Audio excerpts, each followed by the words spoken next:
All right, y'all. Welcome back to Urban Backpacker.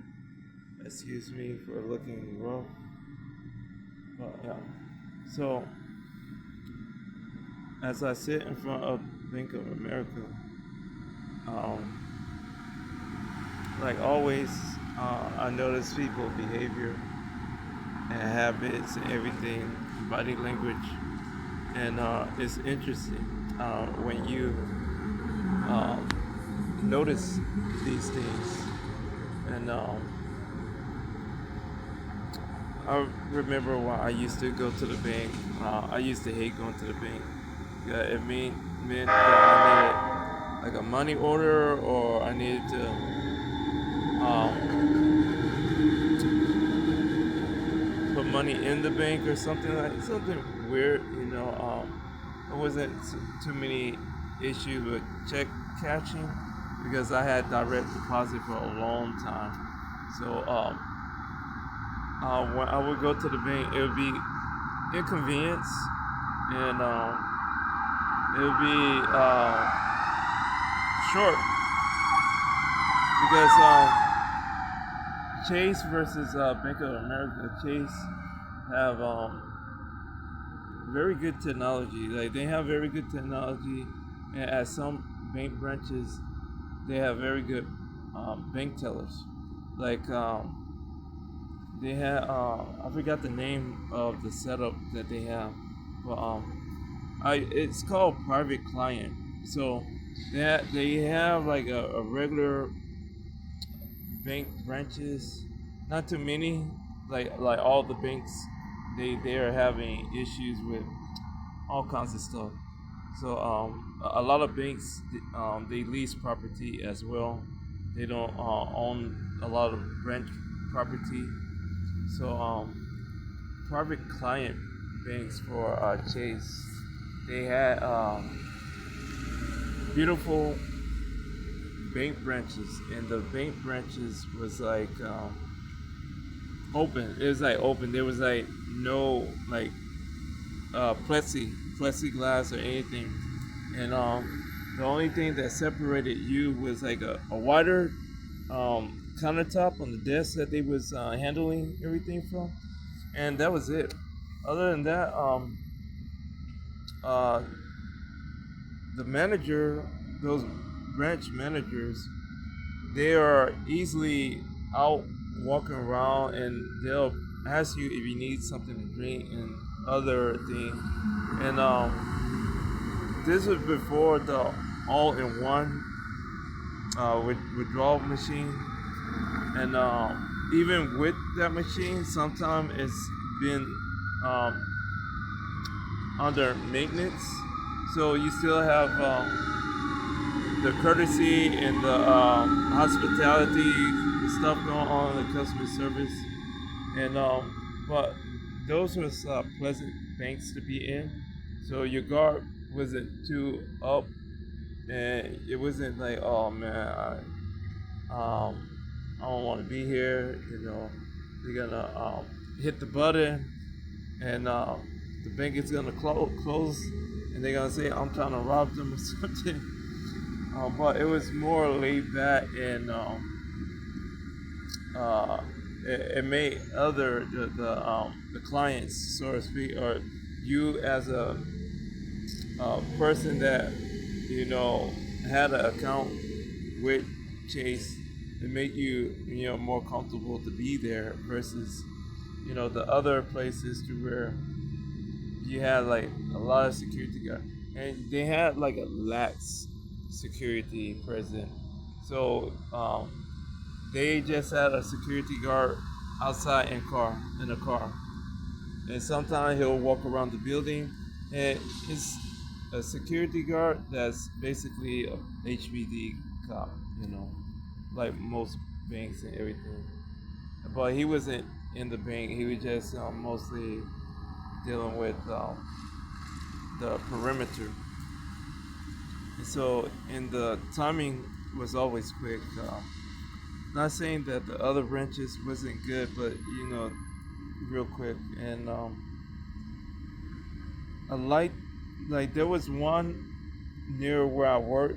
that wasn't it wasn't a private client, but it was like an older uh, bank branch, and it was basically um, shut down. I don't know if they tore down the building or if they just relocated, but they closed down. It was convenient because it was right there by my job, and it was very big on like having the office space. So instead of having cubicles and office rooms, everybody office was on the floor, and you walk past everybody desk going into the teller section.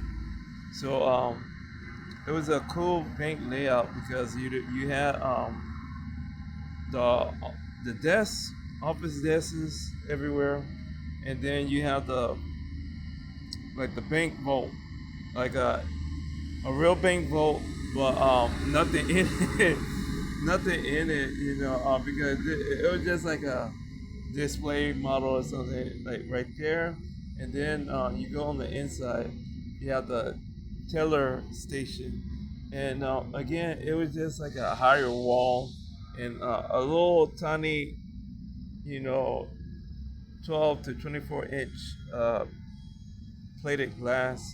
Not much. It wasn't thick or anything, and it was just most of the time it was just one or two, and a lot of times um, either both tellers worked at the same job that I worked at um, part time, or one of them, and sometimes a lot of them, shop at where I work at, so it was like very friendly because they'll ask and we talk. Most of the time, I would come in with my uniform, and sometimes I don't come in with my uniform, and they still ask me if I'm working, and and not just that, but in retail in general, and I consider some parts and facets of banking, retail, the model that they have uh, that is trying to bring people back into the banks is retail related, but the whole concept of the banking setup is you know, creating regular customers, so the only way you do that is similar to the business models that you have with grocery stores. So grocery stores have that. So you create that bond. So yes, the banks are supposed to manage your money, but at the same time, technically they don't. They don't manage your money. They try to use your money before you're able to use it yourself. And when you get your money and when you use your money, it's already been used. So it's the spending power and the usage is already done. You are paying taxes on it. Your transaction fees and the other cost to keep it in something. So that's why Bitcoin and crypto is a viable thing because there's not a lot of fees, like especially if you just holding money in a wallet and you're not buying anything. A lot of people just transfer money that way, and there's no fees. Like if you trading wallet to wallet, there's no fees, and it's quicker. You don't have to worry about 1 to 2 to 3 business days.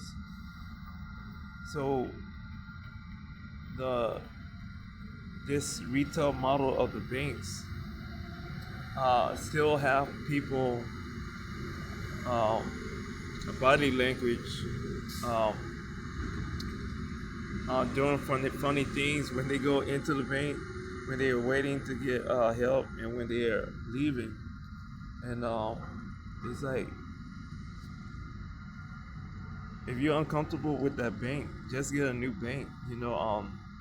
Online banking is great like you don't really have to go to banks anymore. Again, Chase. I don't like Chase. I used to be a Chase member, but before I stopped being a Chase member, um, those kiosks, those do-it-yourself machines were perfect. I don't think anybody else had that. But you get whatever amount of money in the nomination. You can't get a lot of money out. They still have limits. But it was very convenient, and they have them on the outside as well. Um, and again, it used to be a thing to where you had to take pictures for your card. I don't know if Bank of America or West Fargo, it was big on taking pictures for your car. A lot of that stuff, like, you could do it yourself now. Like, a lot of banks give you more freedom to do whatever you need to do to help you benefit from your money versus the bank. So I wonder, like, these people that tend to go into the bank often, I wonder if they understand that they have options now. Some people, they don't have the luxury because not a lot of people are on the grid.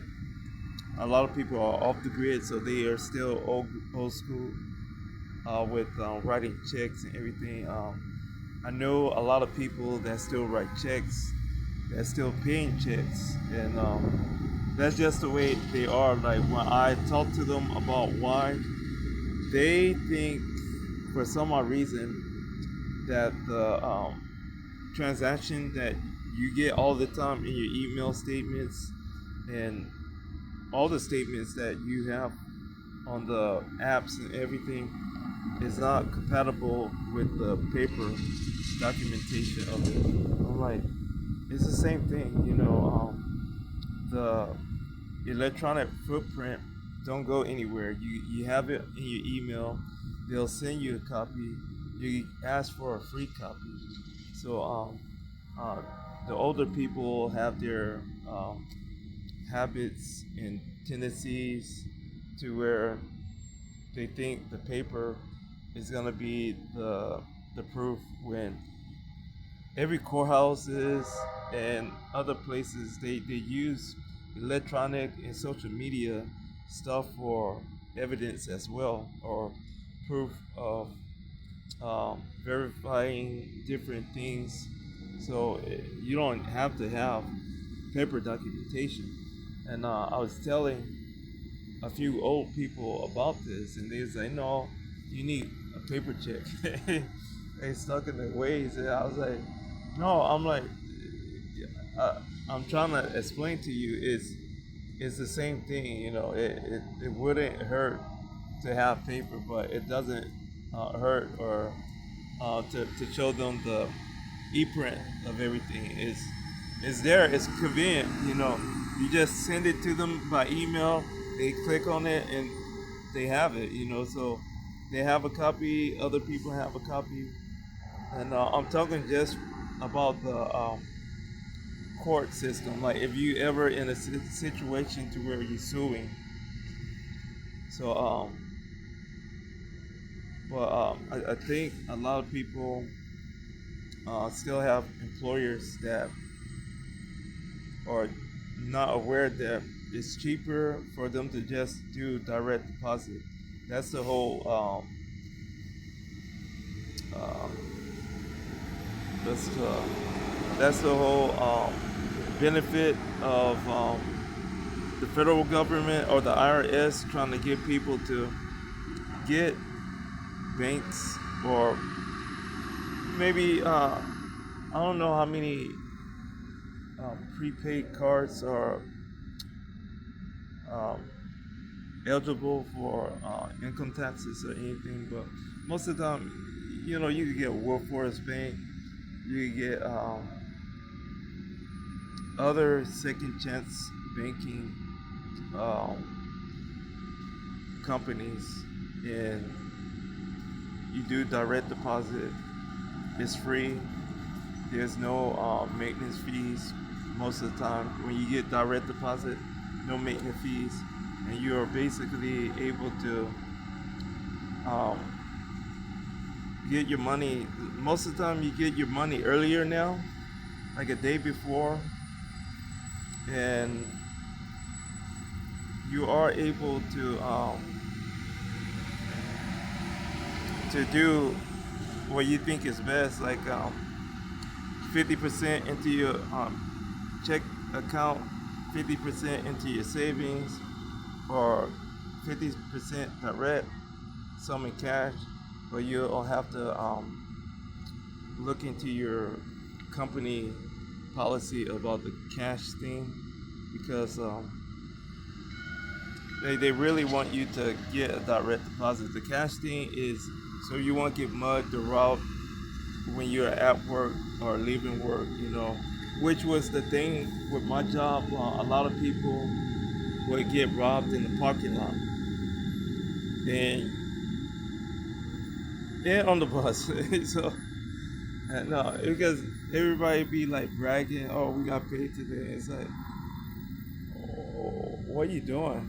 And they know everybody get paid in cash. You get the check and you say, "I want to cash it on hand," and so they stopped cashing our checks at the store.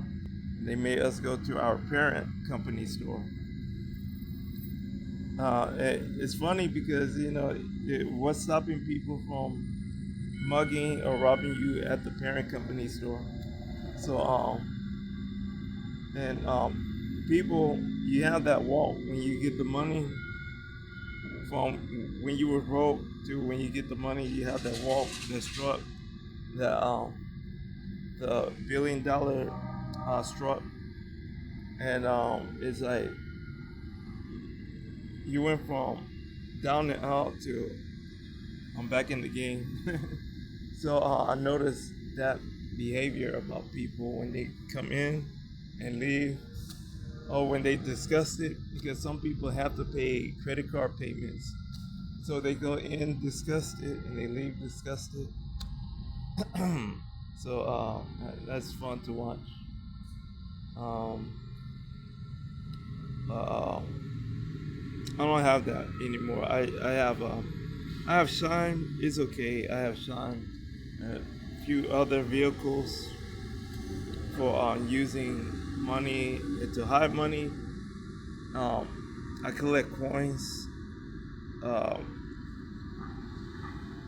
bicentennial American coins. So the 1775 to 1975 coins. So I have quite a few, and the whole thing was to have a collection of silver coins. So a collection of silver coins that I could hold and won't be like tempted to like constantly just create it or sell it at market value. But right now,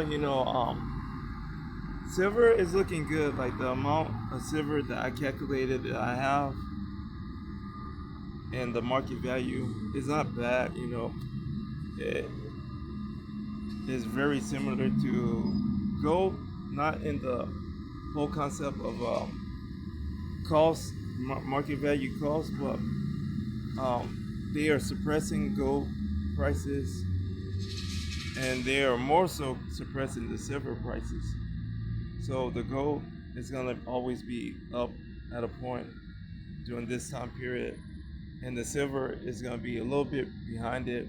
But once whatever lid that they have over silver is taken off, yeah, it's gonna be triple the amount of gold. And